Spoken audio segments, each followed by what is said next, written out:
जय गुरु जी, जय भोलेनाथ की। आज हम बात करेंगे जिन लोगों ने गुरु से नाम लिया हुआ है, गुरु मंत्र लिया हुआ है, तो मृत्यु के समय उन्हें लेने गुरु आते हैं या यमदूत आते हैं।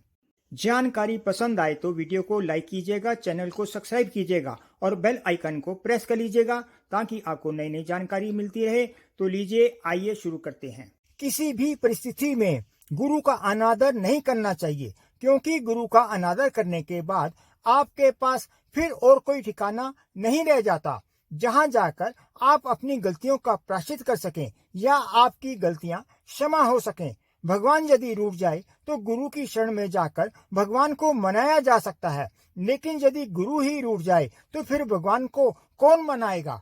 जीवन में हमेशा सुख दुख आते रहते हैं। कर्मों के अनुसार भारी दुखों को झेलना भी पड़ता है, लेकिन जब गुरु का आशीर्वाद प्राप्त होता है तो कर्मों के अनुसार विपत्तियां तो आती हैं, पर वो विपत्तियां फूल के समान लगती हैं। अर्थात आप उन विपत्तियों को आराम से झेल जाते हैं। आपको बहुत ज्यादा बोझ महसूस नहीं होता। जैसे आपने कोई वजन उठा रखा हो, वो आप आराम से उठा सकते हैं। आप गुरु के प्रति श्रद्धा प्रेम रखते हैं, गुरु के कहे अनुसार चलते हैं, तो गुरु आपके 90% पापों को क्षमा कर देते हैं। जो 10% पाप बचते हैं उनको भी आपसे बड़े प्रेम से निपटवा देते हैं। जब आपने गुरु नाम लिया होता है, गुरु मंत्र लिया होता है, तो आपके हर जन्म का लेखा जोखा गुरु के हाथ में आ जाता है। आपसे जो भी बुरे कर्म पूर्व जन्मों में हुए हों या वर्तमान में हुए हों, वो गुरु के सामने होते हैं। जब आप पूरी श्रद्धा प्रेम से गुरु के प्रति समर्पित हो जाते हैं तो गुरु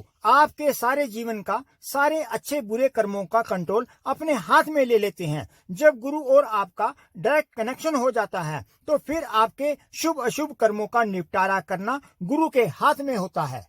फिर आगे से आपसे कोई पाप न हो, उसके लिए गुरु आपको समय समय पर किसी न किसी माध्यम से आपको समझाते रहते हैं। कभी किसी व्यक्ति के द्वारा, जैसे वो आपको उस कर्म के अच्छे बुरे के बारे में बता दे, चाहे किसी धार्मिक किताब ज्ञान के द्वारा आपको सचेत करते रहते हैं।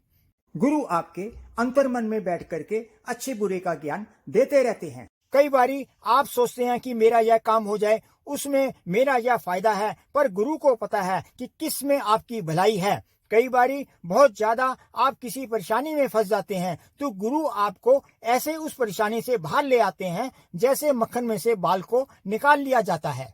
यही नहीं, जब आपका अंत समय होता है तो उस वक्त भी आपका साथ निभाते हैं। अंत समय में वो आपके करीब होते हैं। आपने जैसे भी कर्म किए हो, गुरु जीव आत्मा को नरक में नहीं जाने देते।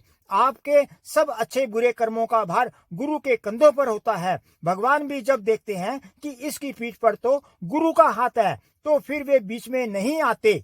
यमदूत भी आपकी जीव आत्मा को गुरु के होते हुए स्पर्श नहीं कर पाते। तब गुरु की जिम्मेवारी होती है, वो किसी न किसी तरह से नरक में जाने से बचा लेते हैं। गुरु उस जीवात्मा को अपने धाम में ले जाते हैं। अपने तपोबल से आपके 90% गुनाह क्षमा कर देते हैं, नरकों से बचा लेते हैं। 10% जो बचते हैं उसे अगले जन्म में निपटवा कर उस जीवात्मा को मुक्ति दिलवा देते हैं। इसीलिए कहा जाता है, गुरु गोविंद दऊ खड़े काके लागू पाओ, बलिहारी उस गुरु को जो गोविंद दियो मिलाए। अर्थात भगवान और गुरु दोनों खड़े हों तो पहले गुरु के पांव पड़ना चाहिए। जिन्होंने प्रभु से मिलवा दिया, गुरु की पदवी ज्यादा बड़ी होती है। गोस्वामी तुलसीदास जी कहते हैं, बिन गुरु भव निधि तरई ना कोई, जो विरंची शंकर सम होई। अर्थात गोस्वामी तुलसीदास जी कहते हैं, बिना गुरु के कोई जन्म मृत्यु के बंधन से नहीं छूट सकता, वो चाहे स्वयं प्रभु शंकर जी के समान ही क्यों ना हो। इसीलिए आप अपने गुरु के प्रति निष्ठावान बने रहें, श्रद्धा बनाए रखें। उनके उपदेशों नियमों का पालन करते हुए, उनके दिए हुए गुरु मंत्र का श्रद्धा भाव से जप करते हुए उनका शुक्राना करते रहिए। आपको ये जानकारी पसंद आई हो तो कमेंट बॉक्स में जय भोलेनाथ का जयकारा लगाइए। आज बस इतना ही, फिर मिलेंगे नई वीडियो में नई जानकारी के साथ। जय गुरु जी, जय भोलेनाथ की।